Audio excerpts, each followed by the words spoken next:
Hi everyone, welcome to our first attempt at going live during the pandemic. If you can, turn your cell phones to silent mode so we don't have any interruptions with them while we talk. I'm really thrilled to have Jim Bray here and be able to introduce him. He's internationally known, an accomplished illustrator and watercolorist, especially known for his collage effects. He's also one of the great friends of the Missouri Southern Art Department, and for a long time has been so. After a career as an illustrator at Hallmark, where he was also the art director for the Contemporary Design Studio, he went to Phillips University and chaired their art department.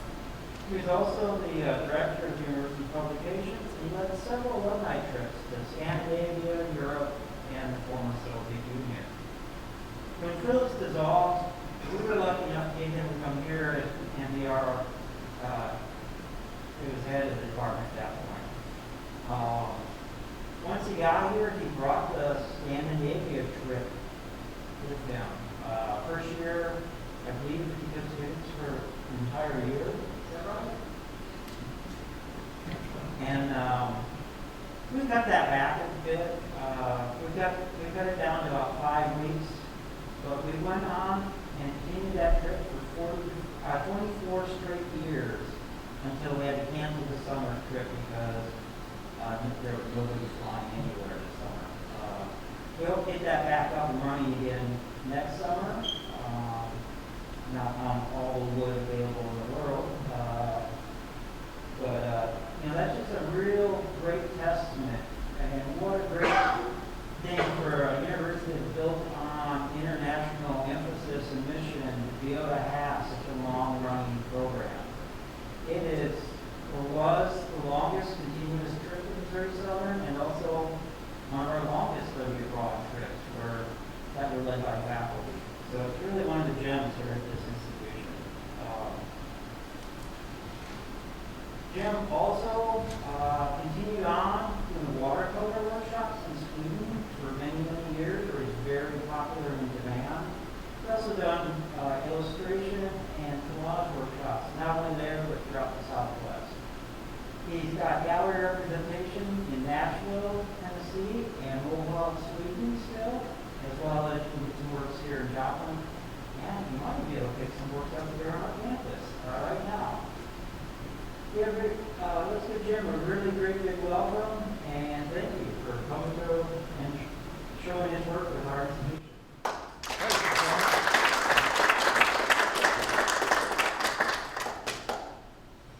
Well, thank you all for being here. I told my wife I didn't expect to see anybody, so you're a surprise. I'll be 85 years old in 3 months, and it's been quite an experience. I was born in 1935 in a dust dome in Enid, Oklahoma, and I didn't get out of there for about, it took almost 20 years for me to get out of that one-horse town. Yeah. And I think they're still having dust storms. I graduated from Eton High School in about, I think it was 1953. And I got a baseball scholarship to go to Phillips University. It wasn't much, but it at least helped out because my family was a poor family. My dad worked at Champion Refinery, and he made $35 a month. 1935. Now, by the time I got to school, why, he was all the way up to 45. But it was a hard life. You heard the word hard struggle. This was a tough life, and my family wasn't really any exception. Everybody had to struggle a little bit. And the last thing we thought about was art. It just was not a word that came up. We didn't have art in our homes. We couldn't have cared less, I guess. And it was a long haul to find some institution or group of people that cared enough to build an art program. And Phillips University was still building an art program while I was there. And many of you have experienced the same thing. This was pretty simple.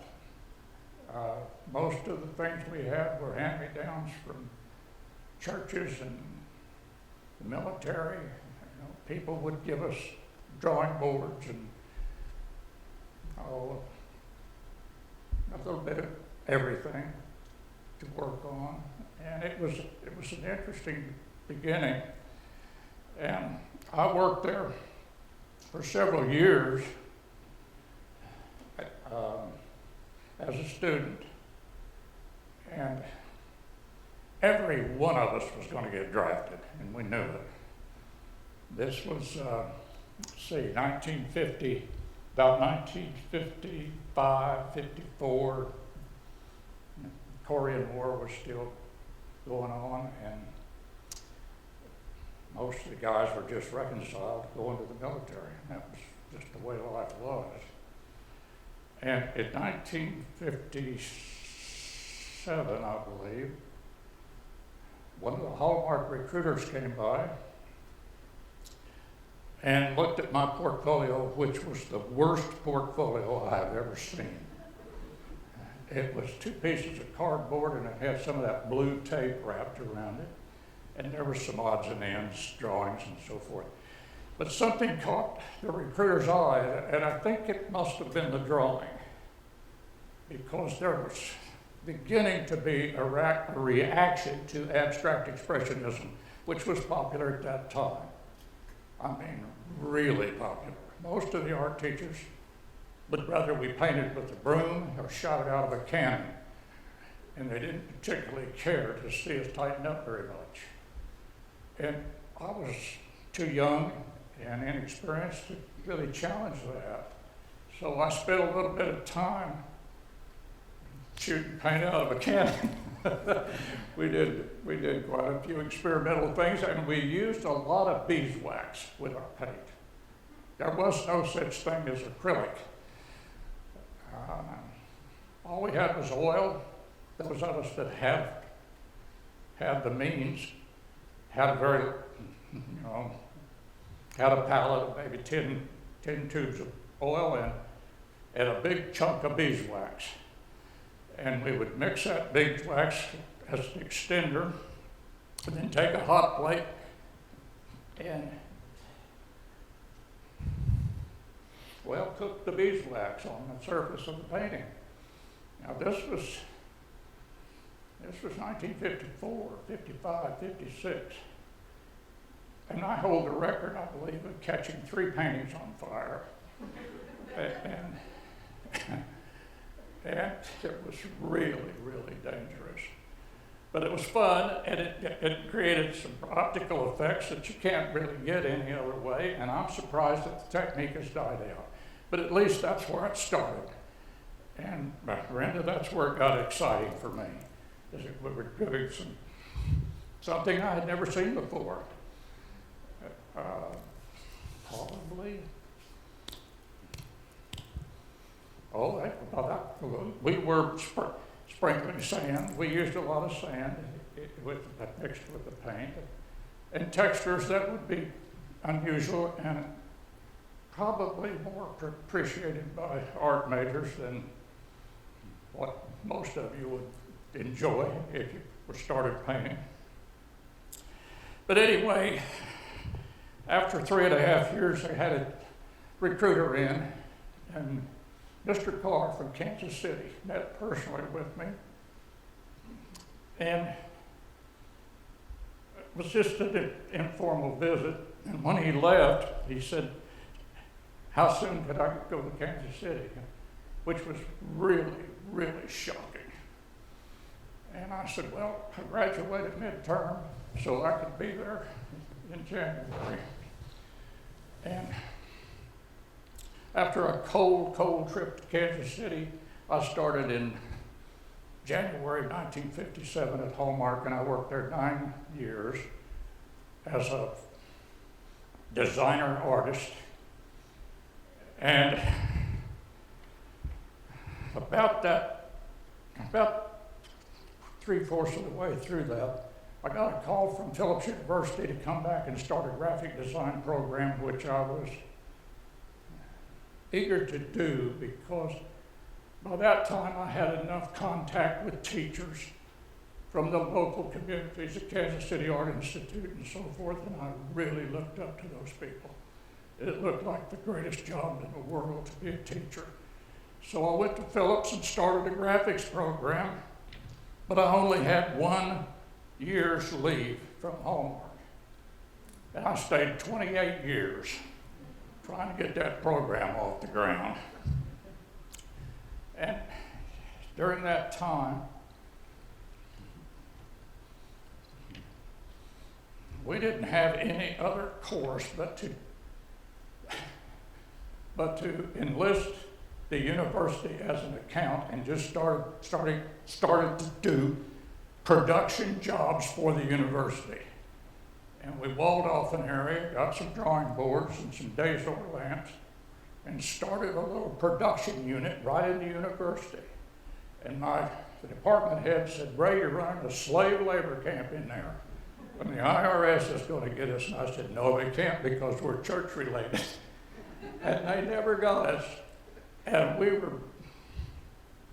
were doing an awful lot of freelance work.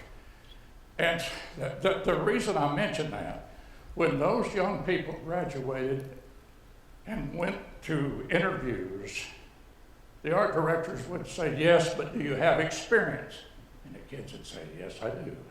I did the finished art on this, I did the design layout, finished art and production on this," and so forth. And they landed good jobs. In Wichita, Oklahoma City, Tulsa, and of all places, Dallas and Fort Worth, Kansas City, a couple of them. And that gave me a lot of pride, just knowing that those kids could go out there and make it with their portfolios, because a lot of places just aren't hiring young people out of a university program. And I think maybe that speaks to confidence. We began to build confidence. And if there's one thing that an artist needs, it's that. Most of them that I know have lacked confidence. They've lacked that kind of spiritual thing that drives them and makes them feel like what they're doing is right, because most of us are working pretty much our own techniques. We're influenced a little bit by our teachers, but for the most part, we find that our personal expression is encouraged by the teachers. And little by little, I don't know how long it took me, but finally I got to where I could appreciate the contributions. No, I'm not saying it right. I think teachers struggle sometimes because the teachers lack the confidence. Design is a tricky word to interpret. It's a language without words. And you're in there struggling with people just working with color and shape, form, and so forth. And sometimes it's hard to get together on that. And so it gets pretty tricky to articulate exactly what you want. And I know it took me a long time to figure out how to really appropriately criticize the work and still make the student feel like they're doing a hell of a job. And that's about all I had to give. But I guess I owe so much to the experience at Hallmark, because they saved me from a fate worse than death, because they tightened me up. I had to do my own hand lettering, and they would, my own finished art. Frank, finished art is tricky. We're talking about overlays here, and that stuff has to register. It has to be done perfectly. And if it's not, They're going to reject it in production planning, and it's going to come back, and somebody's going to be mad if those overlays don't register. And some of you have done that kind of work, you know what I'm talking about. But it really tightens you up, where you begin to have a craft sense and discipline that you never dreamed you had. And it tightened me up. I never dreamed I could do brush lettering. I just never thought that that would ever happen. That is tricky stuff. And when they did it, they would actually call it out and say, we want formal script on this one. And I said, well, formal script, big deal. That sounded very general, but there was a specific way that they wanted that script done. And fortunately, they brought in professionals such as Mortimer Leach from the design school in Los Angeles, who wrote the book on lettering. And they brought them into our departments, and they taught us how to do that stuff. And it was a miracle, Frank, because they gave me 18 months just to kind of creep along and learn the craft, I guess. And I was thankful, well, more than thankful, but I was amazed at what that did for me later in my career as an artist. And after I got back to Phillips, after 9 years, our kids at Phillips had never seen a rubber cement eraser, they'd never seen a ruling pen, they had never seen a drawing board with a drafting machine on it. It was all brand new. And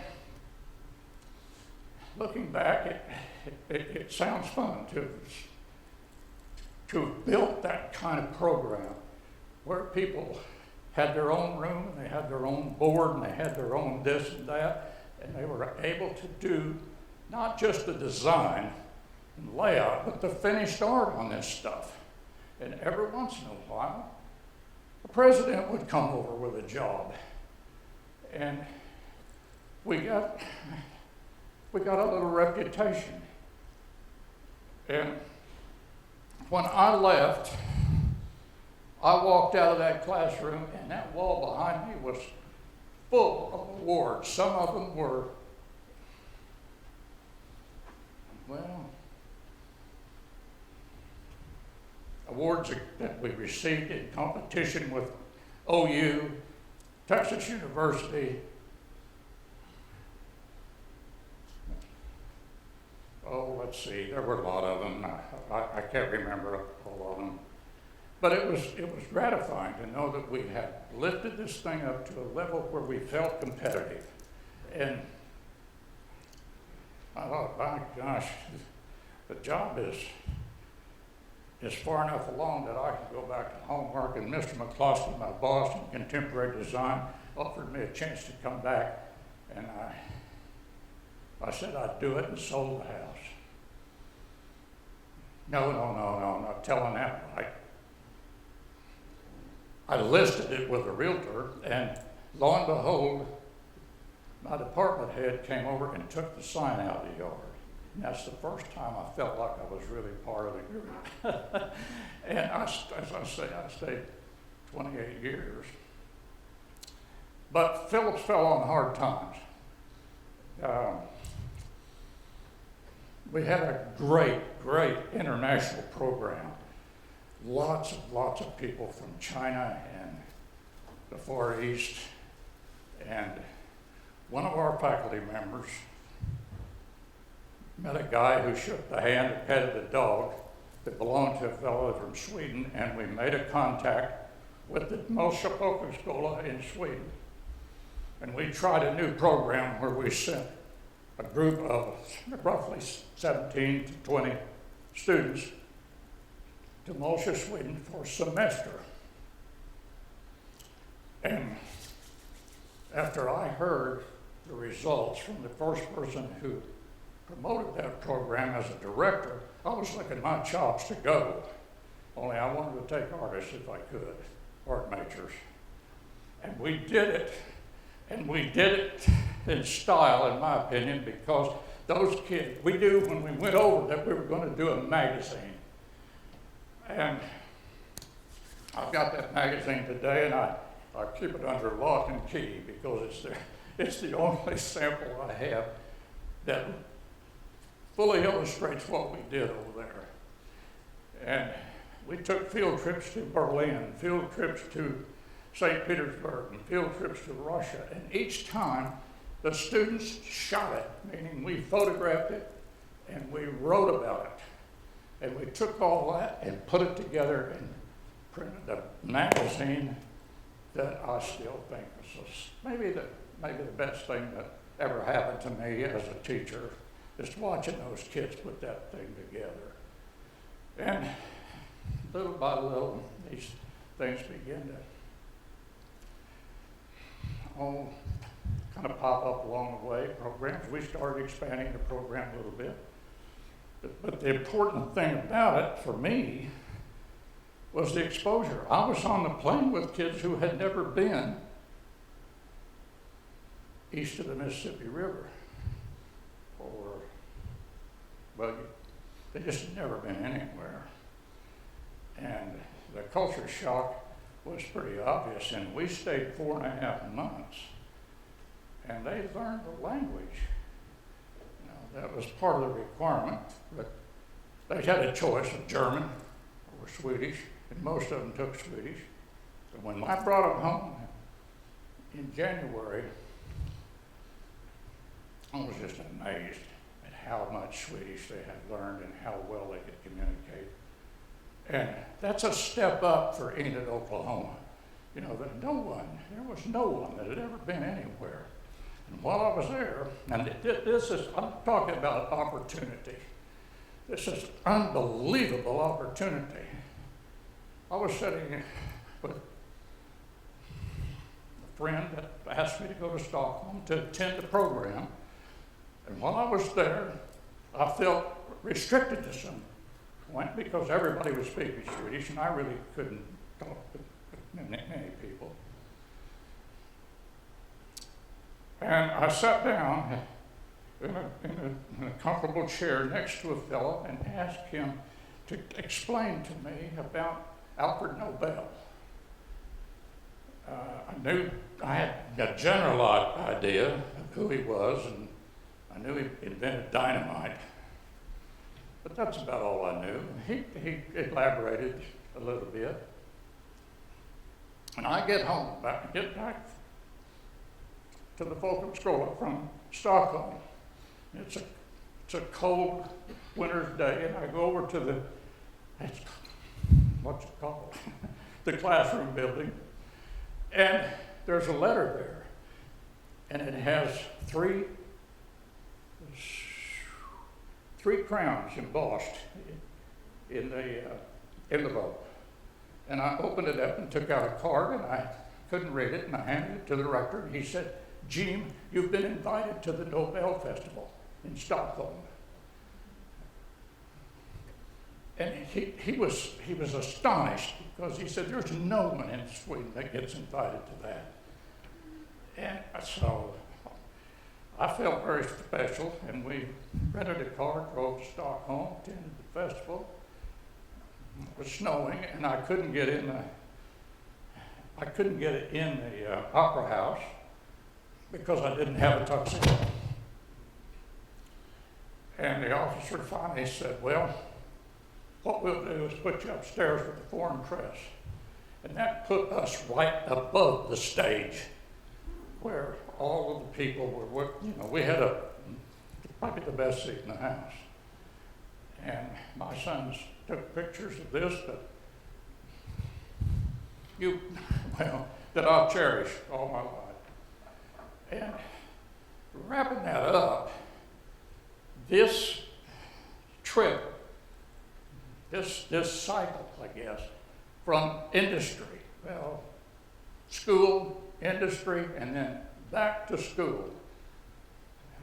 This cycle was beginning to prove something to me that if you've got a little bit of experience, if you can pick it up along the way, and I'm speaking to students mostly, if you can find a way to put your skills at work and get into situations where There are deadlines, for example. You face them every day in the classroom, but you learn the discipline of being a professional, and it'll stay with you for life. I think without the Hallmark experience and without the Phillips University International Program, I wouldn't have a lot to offer. But I did take a chance, and I don't know what, I think the year was, oh, help me, Diane, I don't know the year, but finally Phillips hit a rough spot. The tuition had ballooned to $360 a credit hour. And that was pretty expensive. And consequently, all we were attracting were the young sons and daughters of doctors and lawyers and professional people. And art began to shrink a little bit because Mom and Dad did not want their kids going to Phillips University to study art at $360 a credit hour. And the department started to decline, and I saw it early. And one thing led to another, and I got a portfolio together, made a presentation, and I got a chance to work for a big state school. Now that is an incredible change in lifestyle because I had been working private, church related, and there's all kinds of subtle differences to that I stumbled over for a while. And there's still things that are done here that I just couldn't handle in terms of evaluations and so forth. Finally, I got that. I had to adjust. I had no choice. But at Phillips, we were scroungers. We had no budget. Here, we have a little bit of a budget, or sometimes you do. You know, it gets stepped on a lot. The art department gets kicked around a lot. But my arguments here were never really fulfilled. For example, I think your art history classes should be part of the core, and they're not. You get one. You get two now? Okay, when I was here you had one, but you had to choose between 4 other things. Oh yeah, that's still true. But they'll teach history, and there'll be 4 or 5 sections of it. There should be 4 or 5 sections of art appreciation or art history. Because one deals with war, and the other one deals with aesthetics, and I've always stumbled over that, and I still do. I still think there are improvements to be made in the curriculum, and maybe in a few years, things will be different than I ever dreamed that they'd be. As far as curriculums, there'll be floating curriculums and abbreviated things and packages that I never dreamed of. Higher education, in my opinion, and probably you agree with me, is kind of the hope of the world. And we need it now more than we've ever needed it. And well, I'm just proud of you guys. You're here under extremely limited conditions, and you're doing it, and that's pretty impressive, and you don't get a lot of credit for it. So hang in there, and God bless you all. And I've talked enough. Thank you very much for coming. I appreciate it. And I'll be.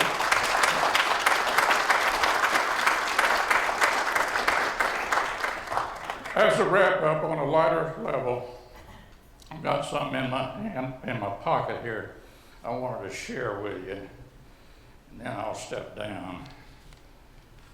Naturally, I buried it. Here it is. You've probably heard this, most of you. Sometimes the young people haven't. I started out saying I'll be 85 in October. And I'm pretty impressed with that. And I've got a friend or two. One of them is back here, who's already 85, and he is one of my idols. He sets a high standard for me. And so I'm going to keep going and try to pass him if I can at about 90. But listen to this. Life is not a journey to the grave with the intentions of arriving safely in a pretty well-preserved body, but rather to skid in, broadside, thoroughly used up, totally worn out, and loudly proclaiming, "Wow, what a ride." And I still believe that. Thank you very much.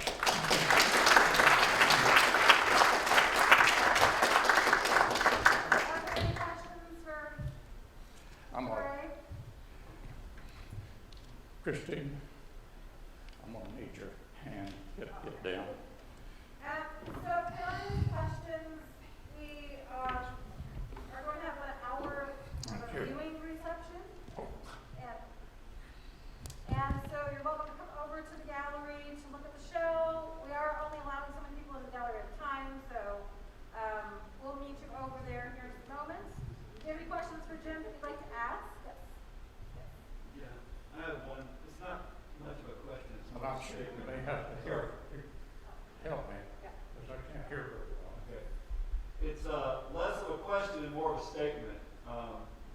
My name's Andrew White. I'm an ex-student of Mr. Bray. And there's about 8 designers that when we get together, there's no question that Jim Bray is going to come up. I didn't hear it, so I didn't repeat it.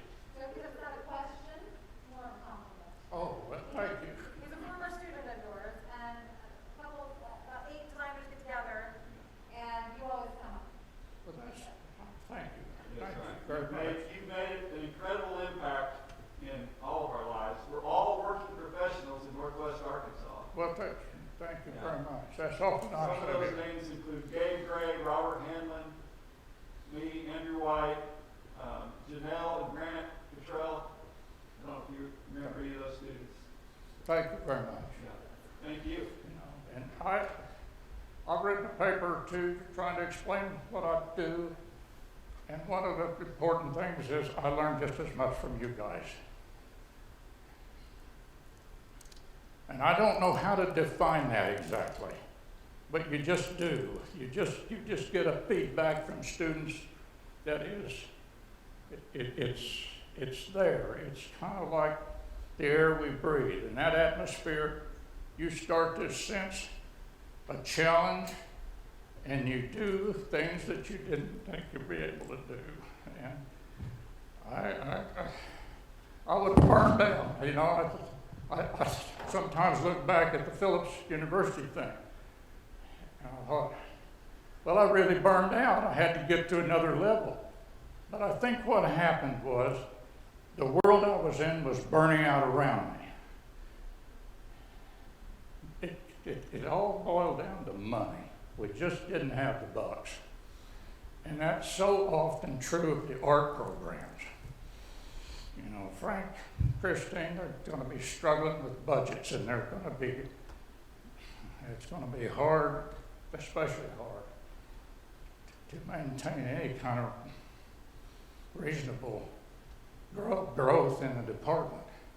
But I hope to see the department someday with about 100 majors and knocking on the door of the dean's office saying we need a building. And hopefully you get one. It's pie in the sky, right? Okay, if there's not any more, then I'm going to take a drink. Brenda. Yeah. You talked about the hand skills and Handwork skills, that yes. you developed from all of this experience that you have. I think that is the thing that students have the least patience for right now, is spending time to do that and to perfect it. How do you suggest motivating that more? I'm sitting next to one of the students. Yeah, it's hard. And motivation is that's an enormous challenge. And in the world today, because you know what's out there and you know what you're competing with. And we're talking about circling back and learning a few fundamental skills that transcend anything you ever dreamed you could do. Hallmark taught me Bodoni, Caslon italic, Vormo script, several other alphabets, and I had to know those alphabets because that job ticket called for that kind of lettering on the jobs we were working on. Most of the people I know today wouldn't know Bodoni if they met it in the road. You know, that wouldn't mean anything to them. But What relationship did you see between like the script and the topography and life drawing? the obvious that if you've got the skills in your hand, then you can. Now here we're sitting at an easel, a small easel in the drawing class, and your tablet is right here. And you're looking at that model, and you image that model right on your paper, and you start drawing. And you don't take your eyes off your paper, you just start drawing her. And eventually, that contact, that technique will begin to develop. But you've got to be able to image it. And that's hard for people that can't see that.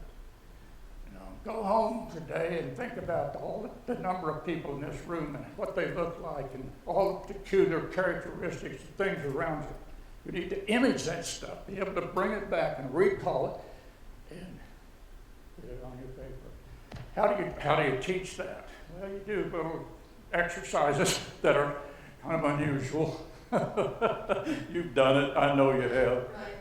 But it's a slow, tedious process, and any of you that, there's just no way to glorify this. It's just hard, dirty, in the trenches work for maybe 15 years of your life, and then you level off a little bit. But I don't remember. I think that's why that production thing at Phillips inspired me, because we got into some things where we got feedback from people. People would come over, you know. Problem was we were always the last on the ladder and everything was rushed when we got it. But we got feedback, and finally we got a hospital account, we got a bank account, even Hallmark helped us. And we were making money in my art class.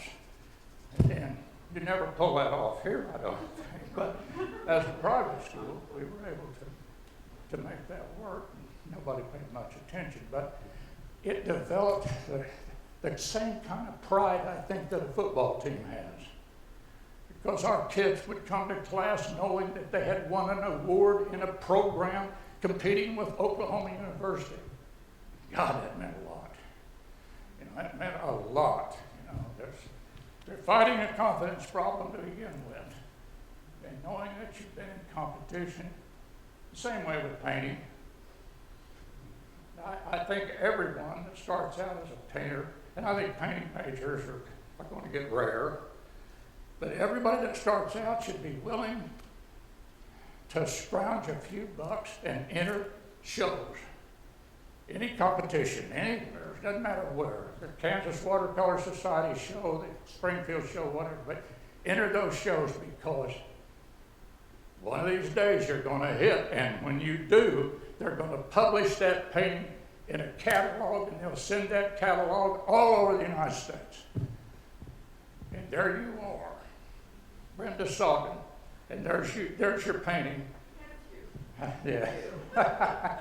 And anyway, it gives you confidence, and you build on that. And the Kansas State Watercolor Society will give you, after you've had 3 pieces accepted in their watercolor show, they give you signature status. And every painting that you do for the rest of your life, you can put KWS after your name. Now I feel real proud of that. I don't do it, but I know I can, and I just feel proud to know that they're there. You know, the same way with, well, I think, I don't know what Springfield does, but the National Watercolor Oklahoma, NWO. Debbie, have you ever entered that one? That's a big one. That is a big one. They'll get hundreds and hundreds of entries, just like Springfield. And if you get in there 3 times, you put NWO after your name. Now I want to see you do that, or you may have already. I don't know it. But that's a little honor, it's a little perk that keeps you from going crazy when your paintings don't sell in the community because they're too abstract or they're too non-objective or they're not fitting with the personality of the people you live around. You know, it's hard to sell in a community like Joplin. Very hard. And I have, that's an hour right there just talking about the limitations you have. You move to Kansas City, it's a whole new world. But you don't really need to if you can handle it competitively with the computer, which I think you can do now. I think you can send all your samples by computer. The days I was doing it, I had to send slides. And then if I got accepted, we had to package it up and ship it with no glass, and so forth. But anyway, it's not all about the limitations. There's a lot of wonderful, wonderful things to say about the accomplishments. And I've met a few guys who really did break through and make it. And my gosh, they're what's the word? They're stimulating when you talk to them. Crazy stuff, you know, yes. And one of them, I'm sitting in a classroom in Tulsa University, and the guest speaker is Donald Roller Wilson. Perhaps you guys haven't heard from him, heard of him. He's a very, very successful painter, very realistic, naturalistic painter.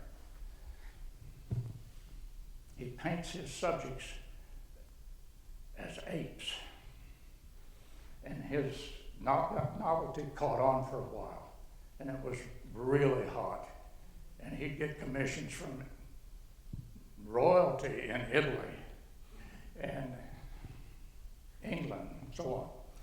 Well, he came to Tulsa to talk to us, and I'll never forget it. When he came in that class, we looked like a bunch of rag pickers. You know, I had paint all over me, and we just walked out of our classrooms to go into the art history class to listen to his talk, and he came down the aisle like a drill sergeant, dressed in a Brooks Brothers sports coat and an expensive tie, and he looked like he's just stepped out of gentleman's quarterly. He was sharp. And he looked around this classroom and he said, I can tell you guys aren't very serious about what you're doing. And when he fielded questions, he was rough. He was really rough. And it was kind of fun for me sitting back in the back to listen to the exchange that went on because he challenged everybody. And later, I got into some personal dialogue with him, just small groups of students. And he'd say, young lady, that's just mental masturbation. You're just playing around with that idea. You're not really serious. You don't know what the hell you're talking about. You got to get down there and dig if you expect to make it as an artist, particularly a fine artist. And his language and, just expressions I had never heard anybody make. Generally, it was some little thing like, well, do your best, honey, and we're all behind you. But this is a tough, tough racket we're in. And I guess the way to summarize that is be willing to change your style, modify your skills as you go along because the country's just going to keep rolling. It's going to keep changing. And I got caught in that backwash because I was uncomfortable with computer graphics. I didn't like it because it was killing the handwork skills, just like it's killing the post office and what do you call it over there? Anyway, it's doing a lot of damage, but I never did feel comfortable with the computer programs. Probably they've improved so much now I wouldn't even recognize what we had to work with. But that's why I stayed kind of leaning a little bit into the fine arts area. And but I kind of made my living based on the experience in industry. It was just incredible. I worked in a place that was averaging 3 million units a day. That's big business. And we were on the clock, you know, they kept track of us, kept track of our hours, so forth, and exciting stuff. And I hope it's all going to be exciting in the future. Let's hope there's a big future out there for all of you guys. Anybody else? Oh, thank you. I just hit my speaker. Let's go do something.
You're saying that.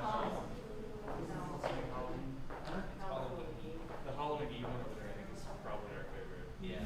Well, and that was one somebody had bought, and then, somebody that you knew saw it at the garage sale and said, oh my gosh, and bought it back.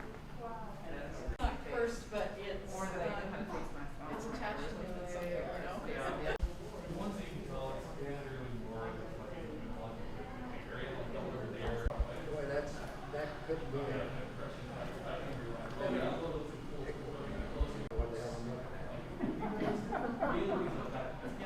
Well, I didn't know it was hard. We're going to get out of here. I'm just trying to move so I can make sure that I'm not in. Yeah, he told it like it was too. He didn't